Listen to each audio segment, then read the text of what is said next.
Boom. Hey guys, today we are talking about two very special watches.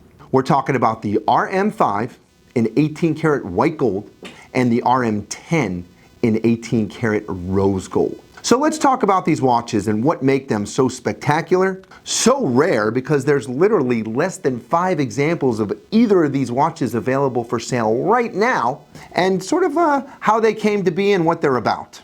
The RM5 and the RM10 were two of the original models that Richard Mille came out with in about 2005 or so. What made these watches when they were released really stand out were twofold. Number one, first and foremost, it was that transparent dial. Sort of the technology behind these watches were sort of bred from an auto sport, motorsport, and sort of a Formula One DNA, if you will. Why so expensive and what makes these watches so special? First and foremost, Richard Mille makes and releases about 500 watches a year, with the average price of their watch being sold at somewhere over $150,000. Richard Mille makes watches that cost $2.5 million at retail, $1 million, $250,000, $500,000. So a Richard Mille that is available for under $150,000, that's actually a desirable watch, is sort of a rare breed.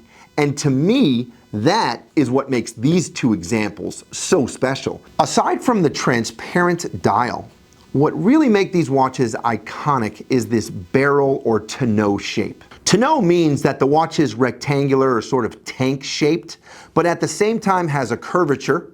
As well, tonneau is actually French for barrel. So it's more of a barrel shape where it's wider at the middle and narrower at the top and the bottom.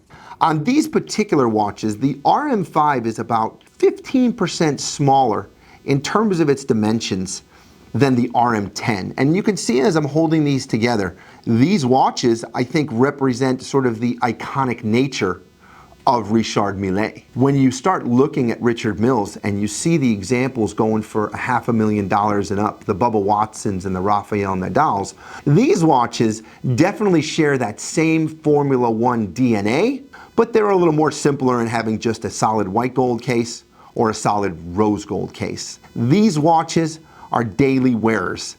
They're not watches that are going to take over your wrist, that are going to be uncomfortable, or that you're going to feel conspicuous wearing on your wrist. These watches, while each of them is under $150,000, so it's a formidable value and price, they're not necessarily going to stick out like a rose gold Daytona or a yellow gold day-date or something on the flashier side. And at the same time, you're still wearing a small house on your wrist. As crazy desirable as these watches are, they can't be purchased from the dealer. Literally, every watch that comes into the store is sold before it actually is delivered. So that the only way to buy a Richard Mille is to go on the internet and try to find a reputable seller selling one of these.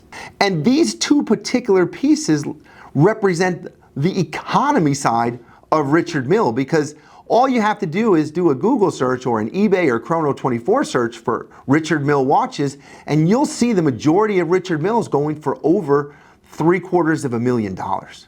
These two pieces are each priced at under $150,000. Still a formidable price, and what I paid for my first townhouse in 1999. But hey, who's counting? And remember, if you're in the market for a watch, check out secondtime.com. I promise you, we have the watch you want.